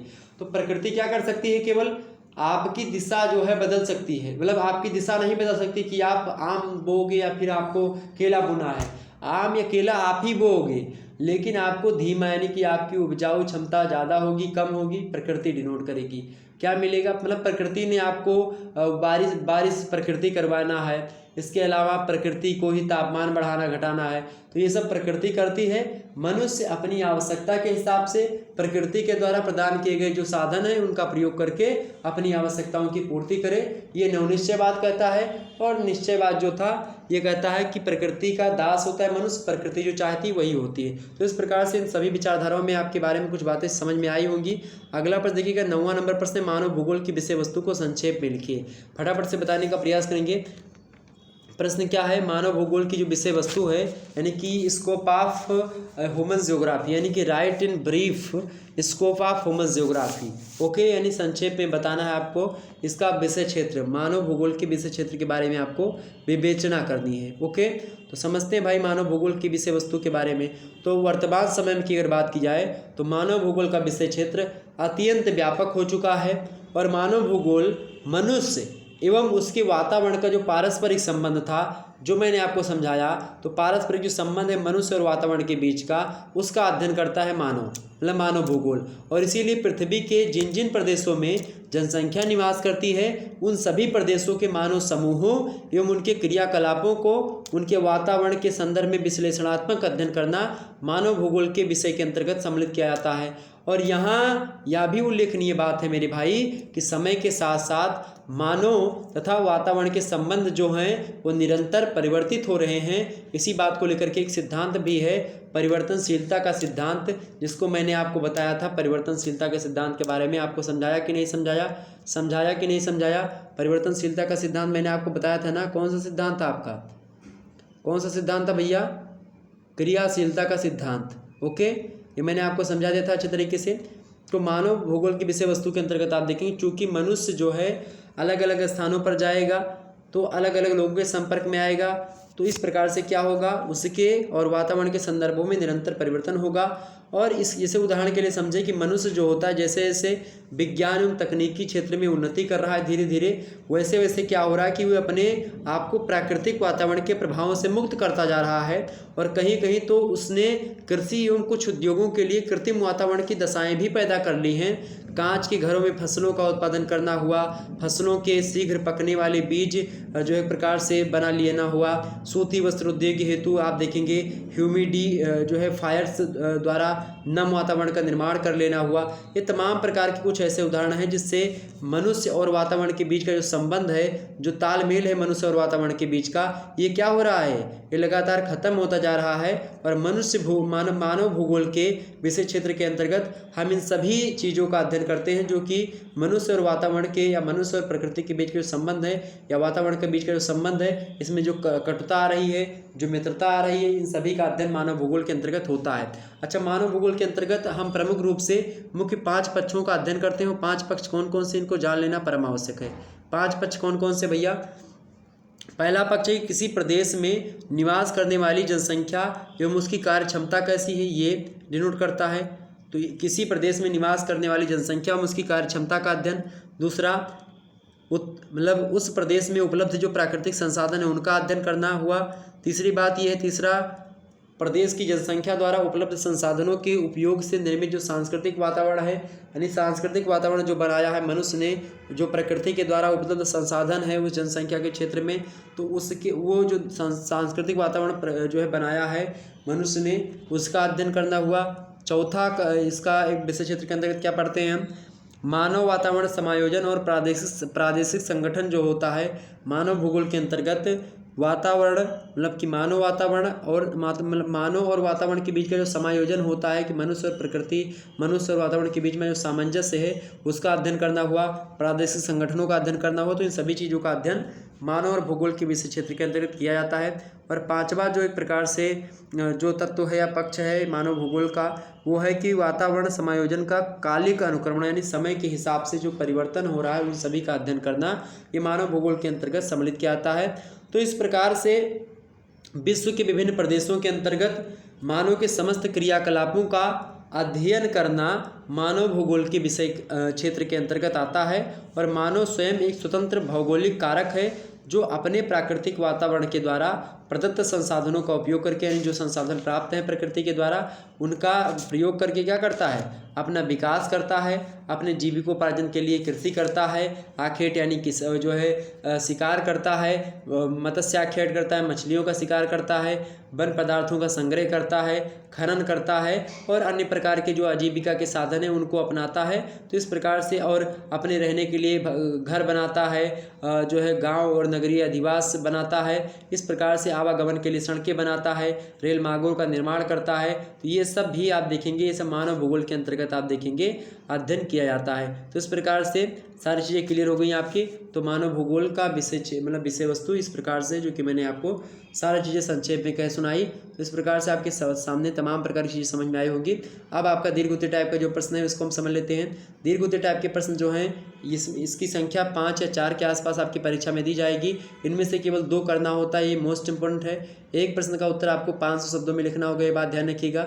खंडसा यानी कि दीर्घ उत्तरीय यानी कि विस्तृत टाइप के प्रश्न जो होते हैं, देखिए ऐसे आते हैं। पहला प्रश्न तो हर हालत में आएगा, ये रट लीजिए एकदम से। चैप्टर नंबर 1 मैंने पढ़ा दिया, आप लोग देख लीजिएगा। मानव भूगोल की परिभाषा देते हुए इसके विकास का वर्णन कीजिए। मोस्ट इम्पोर्टेंट प्रश्न है, ये जरूर एग्जाम में आएगा, तो इस प्रश्न को पढ़ लीजिएगा। वहीं अगला प्रश्न आपके समक्ष है, विश्व में जनसंख्या का वर्तमान वितरण एवं इसके प्रतिरूपों की व्याख्या कीजिए। मोस्ट इंपॉर्टेंट प्रश्न है, इसको एक बार जरूर ध्यान रखिएगा। विश्व में जनसंख्या का वर्तमान वितरण कैसा है और इसका प्रतिरूप कैसा है, इसके बारे में देख लीजिएगा। अगला प्रश्न आपके समक्ष पूछा जा सकता है एग्जाम्स में कि ग्रामीण अधिवास के विभिन्न प्रतिरूपों का वर्णन कीजिए। प्रश्न क्या है, ग्रामीण अधिवासों के विभिन्न जो प्रतिरूप हैं उनका वर्णन कीजिए। वहीं नेक्स्ट प्रश्न आपके समक्ष आ सकता है एग्जाम में कि मानव प्रजाति की परिभाषा दीजिए और इसके वर्गीकरण के अभिलक्षण क्या क्या हैं, इसको भी बताएं। ओके, वही नेक्स्ट प्रश्न और लास्ट प्रश्न आपसे पूछा सकता है कि भारत में जनजातियों के वितरण को स्पष्ट कीजिए। इस प्रकार से तमाम सारे प्रश्न आपकी परीक्षा में आ सकते हैं, तो आप इन प्रश्नों को एक बार जरूर तैयार कर लीजिएगा। ये प्रश्न आपकी परीक्षा की दृष्टि से बेहद ही महत्वपूर्ण है और आप इन प्रश्नों को जरूर पढ़ेंगे, ये मैं आशा करता हूँ। ओके, बाकी अगर आप लोगों ने साथ दिया, सब्सक्राइब किया के चैनल को और बेल आइकन प्रेस किया, सभी दोस्तों के पास वीडियो को शेयर किया, तो मैं इन सभी प्रश्नों के उत्तर को बताने का प्रयास करूँगा, चैप्टर वाइज वीडियो देने का प्रयास करूँगा। तो आप लोग बेल आइकन प्रेस करें, चैनल को सब्सक्राइब करें और लाइक करें और शेयर करें सभी दोस्तों के पास वीडियो। राजनीति शास्त्र का मॉडल पेपर आपके समक्ष अवेलेबल हो चुका है, आप लोग इसको देख लीजिएगा। तो राजनीति शास्त्र का जिस प्रकार से अभी आप लोगों ने ज्योग्राफी का लिखित मॉडल पेपर देखा, सेम यही मतलब इसी प्रकार से लिखित टाइप का मॉडल पेपर आपका राजनीति शास्त्र यानी पॉलिटिकल साइंस का अवेलेबल है, सोशियोलॉजी का अवेलेबल है, आप लोग देख सकते हो। तो ये जरूर देख लीजिएगा, मोस्ट इंपॉर्टेंट है। ऐसे ही प्रश्न आपकी परीक्षा में आएंगे, इन प्रश्नों को ध्यान रख लीजिएगा, वीडियो 2 से 3 बार देख लीजिएगा। इसके अलावा मिलिट्री साइंस का भी इसी प्रकार से मॉडल पेपर अवेलेबल हो चुका है। ऑब्जेक्टिव का सभी के ऑब्जेक्टिव और लिखित के मॉडल पेपर अवेलेबल हो चुके हैं, आप लोग देख लीजिएगा इसको एक बार। इसके अलावा प्राचीन इतिहास का देख लीजिएगा, महासंग्राम वीडियो, और जल्द ही लिखित टाइप का मॉडल पेपर मैं दे दूंगा प्राचीन इतिहास का, तो आप लोग उसको भी देख लीजिएगा।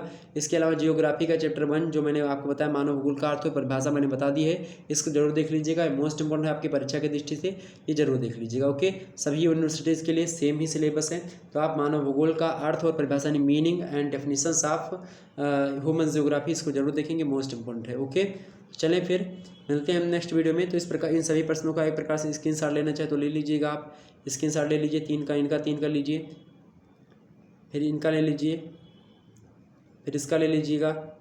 ओके, अभी वीडियो जो जब अपलोड हो जाएगी तो फिर ले लीजिएगा, इसका ले लीजिए, इसका ले लीजिए,